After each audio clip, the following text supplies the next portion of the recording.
छत्तीसगढ़ की बात वाले उत्तर प्रदेश का जब जिक्र होगा तो बहुत ही जोरों शोरों से और बार बार योगी आदित्यनाथ का जिक्र तो आएगा।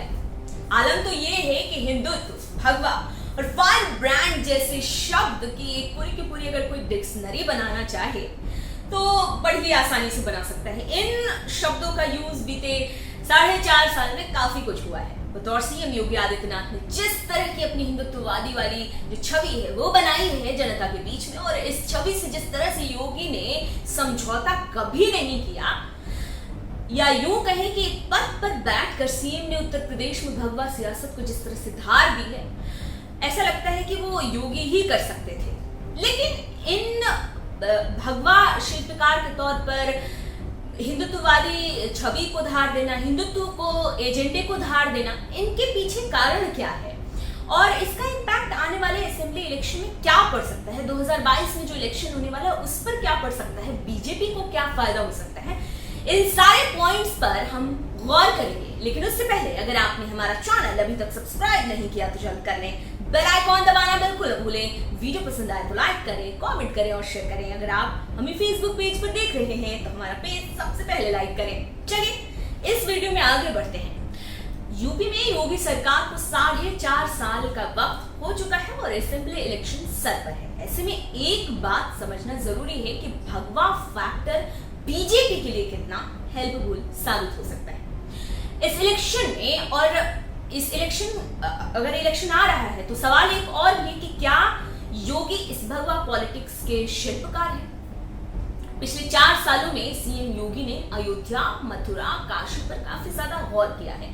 साथ ही राम मंदिर के लिए जैसे उन्होंने खजाना ही खोल दिया और लव जिहाद से लेकर एंटी-सीएए आंदोलनकारियों के खिलाफ जिस तरह से उन्होंने खुलकर और बहुत सख्त एक्शन लिया है, तो ऐसा कह सकते हैं कि हिंदुत्व के एजेंडे को उन्होंने काफी ज्यादा जोर दिया है। और इस हिंदुत्व के एजेंडे की वजह से उन्हें विपक्षियों के हमले को भी सहना पड़ा, लेकिन उससे सीएम को कोई फर्क नहीं पड़ा कि जैसे वो पहले थे, जैसे वो सीएम बनने के पहले थे वैसे ही सीएम बनने के बाद भी रहे। वो हिंदुत्व के एजेंडे पर बिल्कुल कायम रहे, वो खुलकर कहते रहे कि मैं हिंदू हूँ और ऐसा हिंदू रहने में कोई अपमान की बात नहीं है। तो कुल मिलाकर आप देखेंगे कि उन्होंने हिंदुत्व के एजेंडे को पिछले 4.5 साल में बहुत उभारने की कोशिश की। सीएम के कुछ फैसले बीजेपी को पहले से ज्यादा मजबूती देते हैं, जिसका सीधा असर आने वाले चुनाव में हो सकता है। आइए योगी के उठाए कुछ फैसलों पर सीधे गौर कर लेते हैं और समझते हैं। अयोध्या, मथुरा, काशी के लिए जो डेवलपमेंट पर काम चल रहा था उस पर सीएम ने काफी ज्यादा ध्यान दिया है। अब गौर करने वाली बात यह है कि ये तीनों जो शहर हैं वो हिंदुओं के लिए काफी ज्यादा अहम है, पवित्र शहर माने जाते हैं। फैजाबाद का नाम बदलकर अयोध्या करना और दुनिया की सबसे ऊंची भगवान राम की मूर्ति बनवाने का काम हो, सब कुछ योगी ने शुरू करवाया। योगी के सीएम बनने के बाद लगभग हर साल ही अयोध्या में एक जैसे परंपरा ही शुरू हो गया कि सरयू नदी के तट पर लाख दिए जलाए जाते रहे हैं। इससे पहले किसी सीएम ने इस तरह का कोई एक नयापन लेकर नहीं आया था, कोई ऐसी परंपरा शुरू नहीं की थी। अगर ये सब नहीं होता तो शायद अयोध्या, मथुरा, काशी जैसे शहरों को शायद किसी पर उस पर ध्यान भी नहीं जाता, जो कि पहले नहीं था, पहले था भी नहीं। अब जो सीएम ने ऐसी एक्टिविटीज की हैं तो इन शहरों पर खासकर लोगों का ध्यान जा रहा है। अयोध्या में सीएम ने एयरपोर्ट तक की हरी झंडी दी और वहां के जो रेलवे स्टेशन है या फिर एयरपोर्ट है वहां पर जो नाम रखे गए उनके, वो कह सकते हैं कि श्री राम के नाम से प्रेरित हैं या फिर श्री राम के नाम पर रखे गए उनके नाम।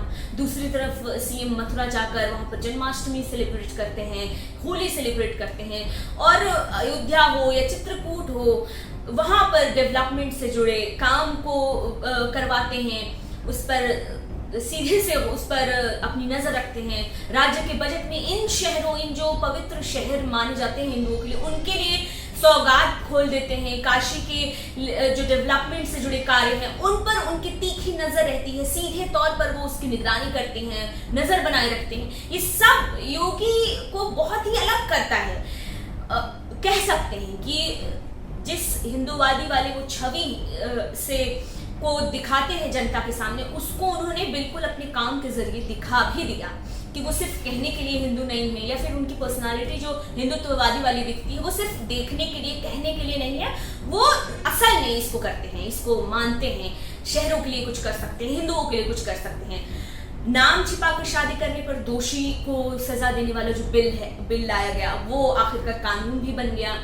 उससे और राज्य पर इम्पैक्ट भी पड़ा, जैसे मध्य प्रदेश हो गया, और भी दूसरे राज्य से में भी इस तरह के कदम उठाए जाने पर बातचीत की जाने लगी, चर्चाएं की जाने लगी। हालांकि इसमें हिंदुत्ववादी छवि योगी की दिखती है कि नहीं दिखती है वो तो एक अलग बहस है, लेकिन हाँ इतना जरूर है कि ये एक चीज जरूर दिखती है कि सीएम दोषियों के लिए कितना सख्त है। वो किसी भी तरह के फ्रॉड को बर्दाश्त नहीं करते, या फिर वो किसी तरह से मतलब अगर कोई नाम बदल कर, मजहब बदल, झूठ मूठ का मजहब बदल कर अगर शादी वादी करता है तो वो उनके राज्य में या वो बर्दाश्त नहीं करेंगे।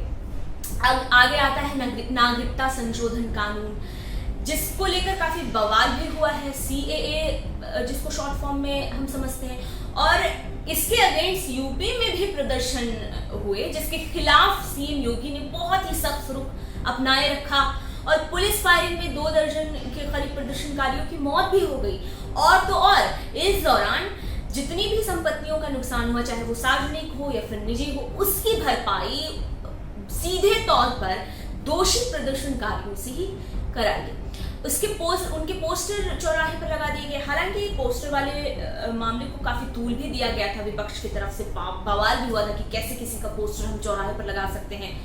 सीएम योगी जब सत्ता में आए तो सबसे पहले गौ हत्या की रोकथाम पर उन्होंने काफी गौर किया। इसके लिए उन्होंने एक के बाद एक बैक टू बैक एक्शन लेते दिखे। उन्होंने यूपी गोवध निवारण कानून बनाया। ऐसे में 3 से 10 साल की सजा के साथ ही गोवंश को किसी भी तरह से नुकसान पहुंचाने का, मतलब उनको शारीरिक तौर पर नुकसान पहुंचाने पर 1.25 साल की सजा तय की गई। यूपी में हर एक अवैध स्लॉटर हाउस को क्लोज किया गया। ये सब योगी के राज में हुआ। पहले इन छोटी छोटी चीजों पर, इन बेसिक चीजों पर शायद किसी का ध्यान नहीं गया।